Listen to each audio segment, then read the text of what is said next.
Hello guys, welcome to my channel Megha lifestyle blog. আশা করি তোমরা সবাই খুব ভালো আছো, আমিও খুব ভালো আছি। তো আজ 31শে জুলাই আমার মাম্মামের ফার্স্ট বার্থডে, তো সেটাই তোমাদের সাথে শেয়ার করবো। আমাদের মাম্মামের বার্থডে আমরা কীভাবে সেলিব্রেট করলাম। তো চলো স্কিপ না করে পুরো ভিডিওটা দেখতে থাকো।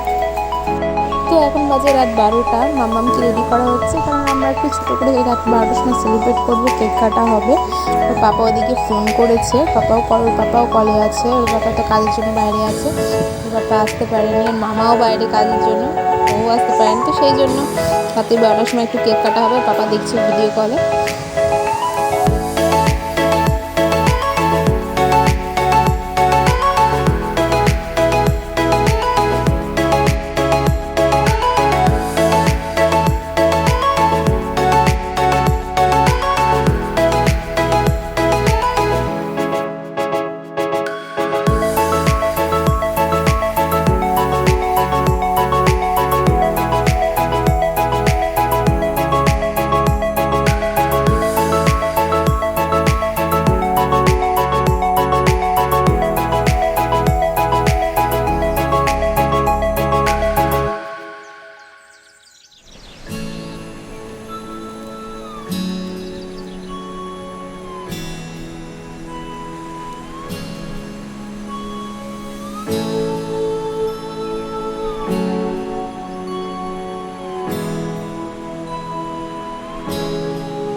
সকাল থেকে অনেক ব্যস্ত ছিলাম, ভিডিওটা কন্টিনিউ করতে পারি। তো যাই হোক, অনেক তাড়াতাড়ি করে রান্নাবান্না সব কমপ্লিট হয়েছে, অনেক দেরি হয়ে গেছিলো রান্না করতে।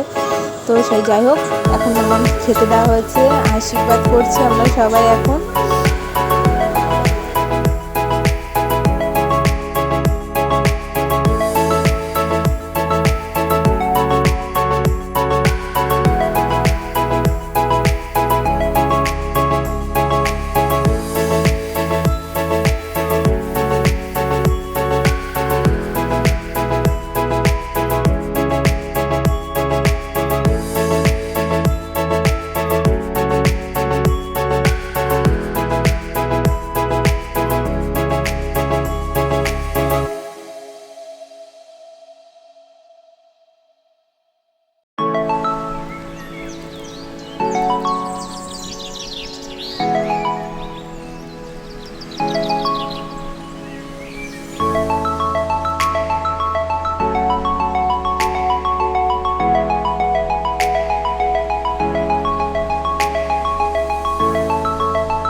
বিকেলবেলা থেকে প্রচণ্ড বৃষ্টি শুরু হয়ে গেছে, যার কারণে আমি তোমাদের ডেকোরেশনটাও দেখাতে পারিনি, কারণ প্রচণ্ড মন খারাপ হয়ে গেছিলো। কারণ বৃষ্টি শুরু হয়ে গেছে, কেউ আসতে পারেনি, শুধু আমার একটা বান্ধবী এসে, দুই ছেলেকে নিয়ে আর হাজব্যান্ডকে নিয়ে।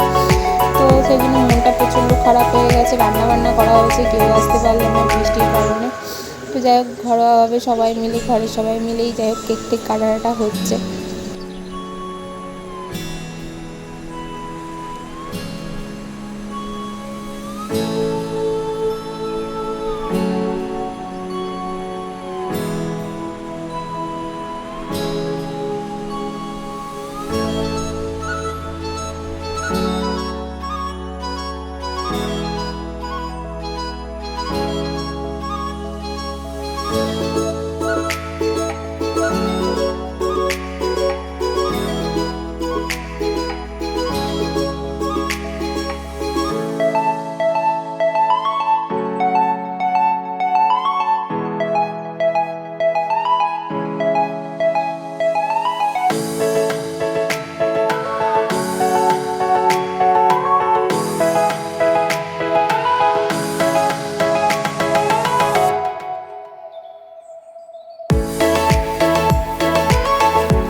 কেক টেক কাটা কমপ্লিট হয়ে গেছে, আমার বান্ধবীরাও খেয়ে দিয়ে চলে গেছে। প্রচণ্ড মন খুব খারাপ হয়ে গেছিলো, কারণ বৃষ্টির জন্য কেউ আসতে পারে না, শুধু আমার একটা বান্ধবী এসছে। তো যাই হোক, এদিকে ঘরের সবাই খেতে বসেছে, আর আমার মাম্মা এখানে গান শুনছে আর নাচ করছে। ও নাচ করতে প্রচণ্ড ভালোবাসে, যখনই গান চালু হয়ে যায় ও নাচ করতে শুরু করে দেয়। তো যাই হোক, আজকের ভিডিওটা যদি ভালো লাগে অবশ্যই একটা লাইক, একটা কমেন্ট, একটা আর অবশ্যই শেয়ার করতে ভুলো না। তো দেখা হচ্ছে পরের ভিডিওতে।